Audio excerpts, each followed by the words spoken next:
Seria a superdotação protetiva para a saúde mental? Ou seria ela um fator de risco para o desenvolvimento de transtornos e sofrimentos? Discutiremos a questão nesse vídeo.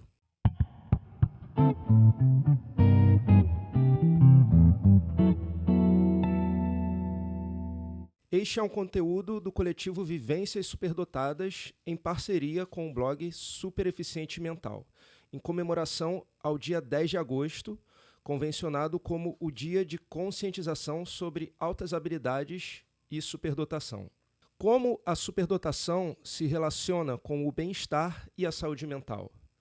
Os critérios para a identificação da condição não pressupõem prejuízos, e sim algumas aquisições que antecipam os marcos do desenvolvimento ou se mostram acima da média. No entanto, temos visto muitos superdotados adoecidos que demandam atendimentos de saúde mental ou adultos sendo identificados na condição devido a demandas clínicas. Há personalidades importantes da ciência, como Nikola Tesla, Albert Einstein e Marie Curie, que, embora tenham trazido contribuições importantíssimas para a humanidade,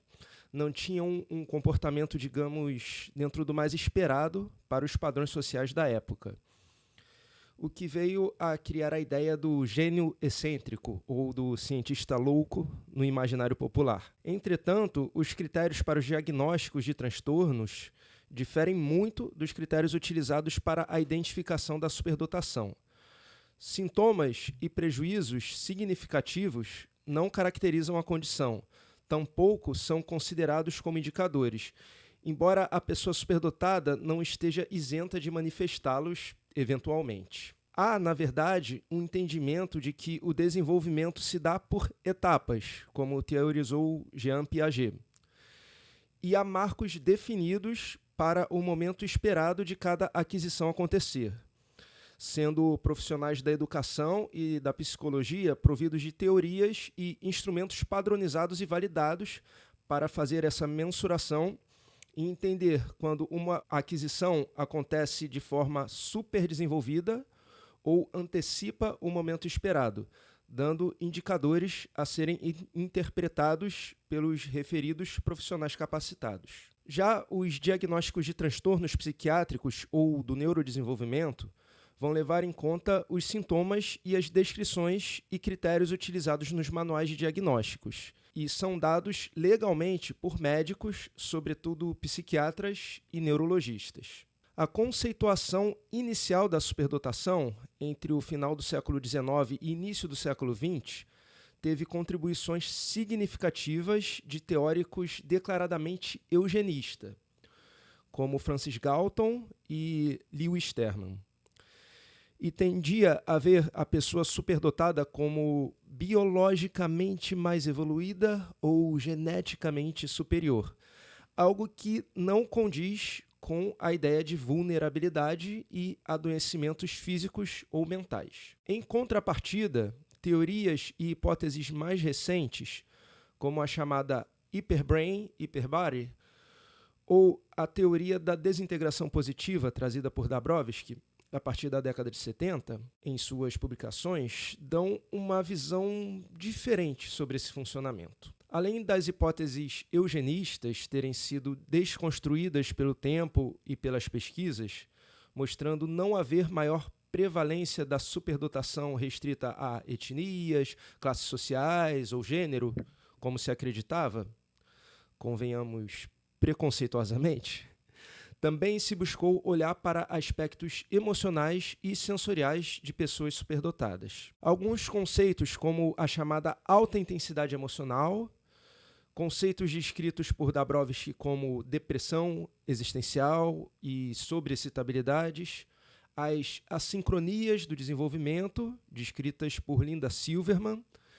e a não identificação com pares etários devido à antecipação de aquisições esperadas para a idade, são trazidos como possíveis causas de sofrimento. O conceito de Judy Singer de neurodivergência, onde a superdotação figura como a única condição pertinente que não é um transtorno ou uma patologia, bem como o que se dá na lei brasileira, onde a condição é citada apenas na lei de inclusão, junto a quadros que pressupõem prejuízos e deficiências, tudo isso levanta discussões como a possibilidade de inclusão das altas habilidades na legislação PCD ou nos manuais de diagnóstico, como CID e DSM. No entanto, há quem seja crítico a essa visão, elucidando os problemas que podem decorrer de olhar para a superdotação com viés patologizante ou um vitimismo, inclusive pelo fato de a criatividade e inteligência acima da média configurarem possíveis fatores protetivos para a saúde mental, predispondo à construção de estratégias para lidar melhor com os percalços da vida e constituindo vantagem para realizações e aquisições. O Combrasd, instituição historicamente importante para o apoio e a inclusão de pessoas superdotadas no Brasil, tem se colocado crítico em relação ao termo condição do neurodesenvolvimento para se referir à superdotação, como consta na mudança mais recente da legislação brasileira, com o argumento de que tal nomenclatura dá a entender se tratar de uma patologia, o que leva, segundo a entidade, a uma rotulação equivocada. As próprias teorias de Dabrowski, embora olhem para questões emocionais peculiares das pessoas superdotadas, não podem ser usadas como argumento para aferir fragilidades exatamente, pois o teórico traz uma visão mais positiva sobre fatores que a psiquiatria tradicional conceitua categoricamente como adoecimento. A saúde mental e o bem-estar recebem atravessamentos de inúmeros fatores biológicos e ambientais e não é simples estabelecer uma relação causal. O olhar apenas para o viés do fator protetivo pode levar à positividade tóxica e ao negacionismo, bem como a diagnósticos equivocados quando a pessoa superdotada apresenta algum sofrimento. Enquanto o olhar enviesado para a superdotação como fator de risco pode levar à não percepção e não identificação de outras condições possivelmente associadas quando a pessoa identificada demanda intervenções ou mesmo direitos de inclusão. Mas o que dizem as pesquisas?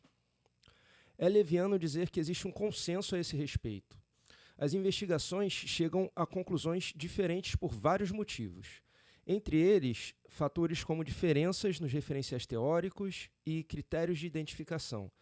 e também na metodologia e instrumentos utilizados para aferir indicadores de bem-estar e sofrimento, gerando uma dicotomia. Há pesquisas que só trabalham com amostragens em que os sujeitos apresentam QI igual ou superior a 130, outras com sujeitos identificados por psicólogos.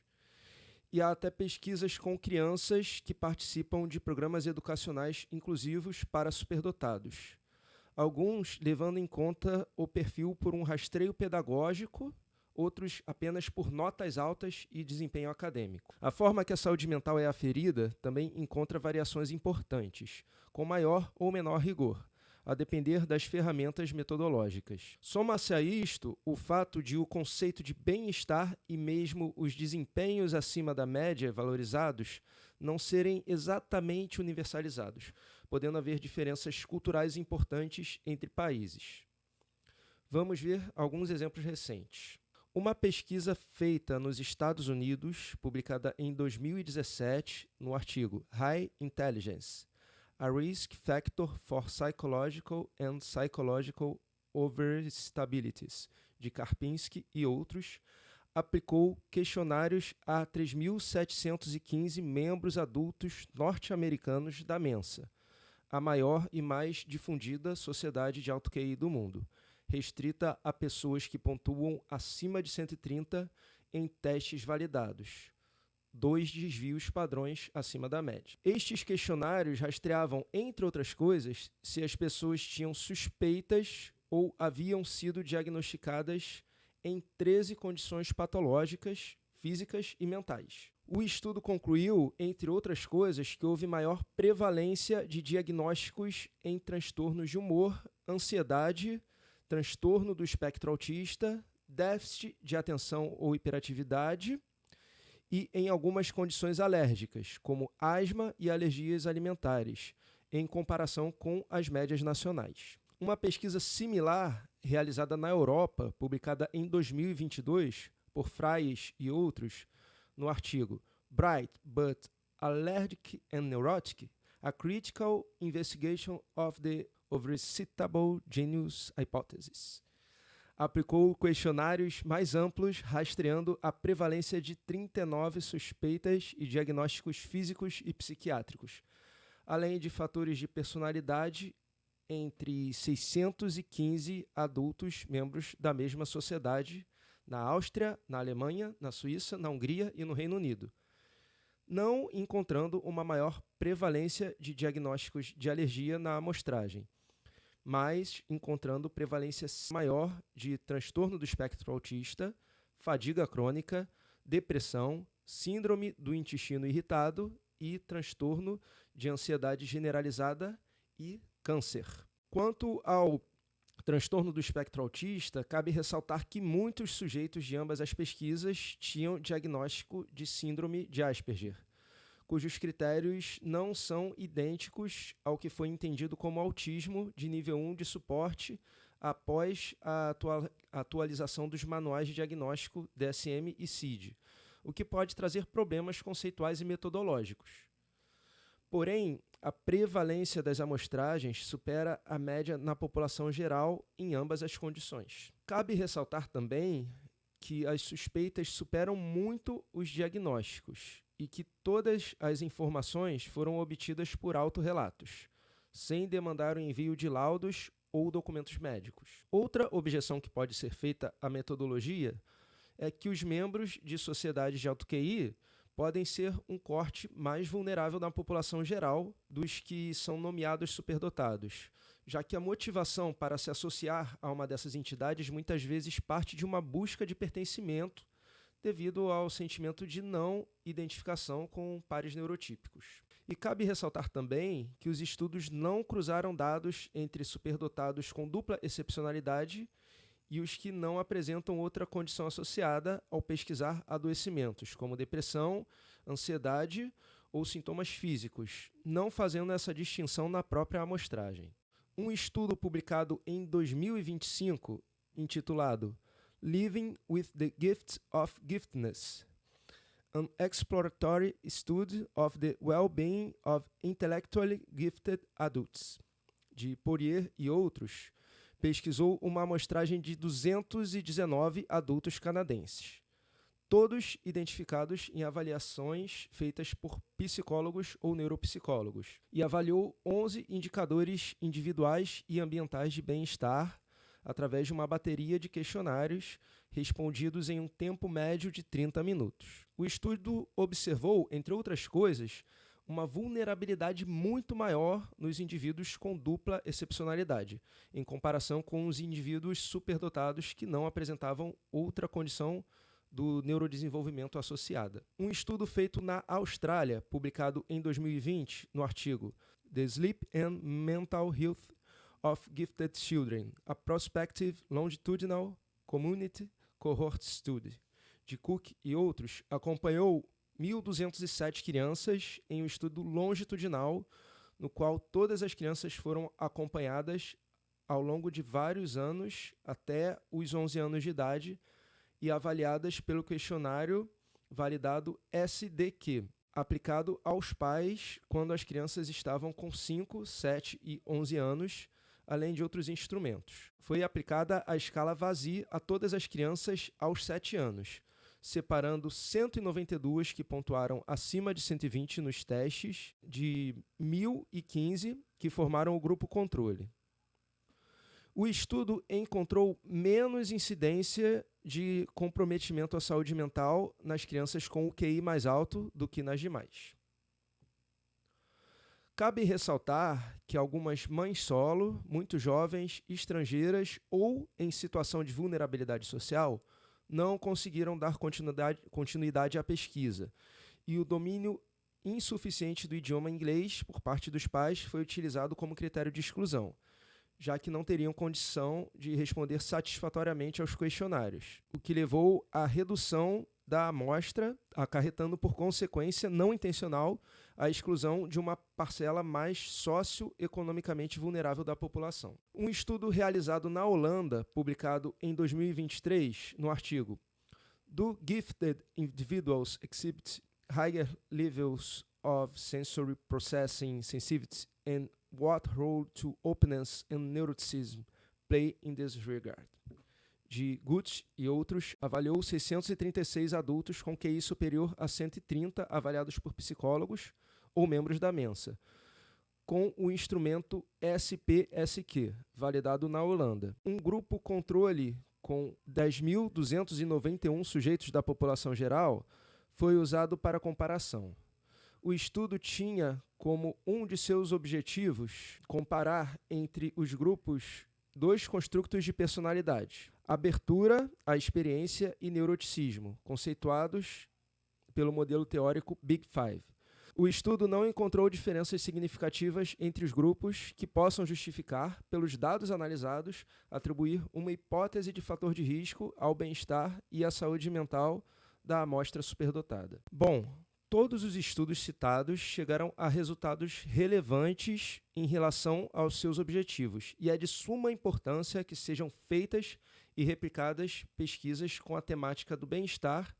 e condições emocionais de pessoas superdotadas em diferentes ambientes e contextos. Dar mais luz sobre estas questões é vital para nortear atendimentos especializados de saúde e inclusão e para nortear debates e políticas públicas.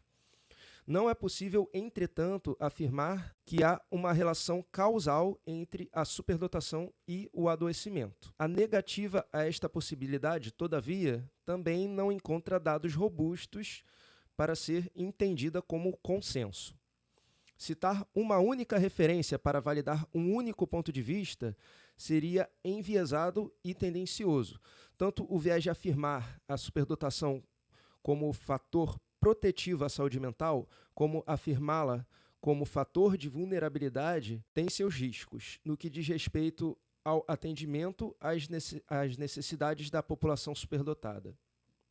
O viés do fator protetivo tem como consequência ruim a invisibilidade do superdotado adoecido e uma idealização de que o superdotado está acima do sofrimento psíquico, colocando em um patamar ilusório de imunidade a sofrimentos emocionais, o que tem levado a diagnósticos equivocados, tratamentos inadequados e subidentificação. Estas crenças já perduram por muito tempo na sociedade, levando à criação de estereótipos fantasiosos e há uma baixa quantidade de pesquisas que investigam as características emocionais de pessoas com altas habilidades,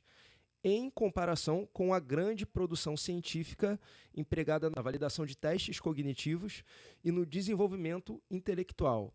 na descrença de que estas pessoas poderiam apresentar características emocionais singulares. Já o viés da vulnerabilidade leva a uma tendência de patologização e vitimização dos superdotados, algo que não condiz com os critérios de identificação dessa condição. Esse viés tem sido muito explorado recentemente por divulgadores de conteúdo da área,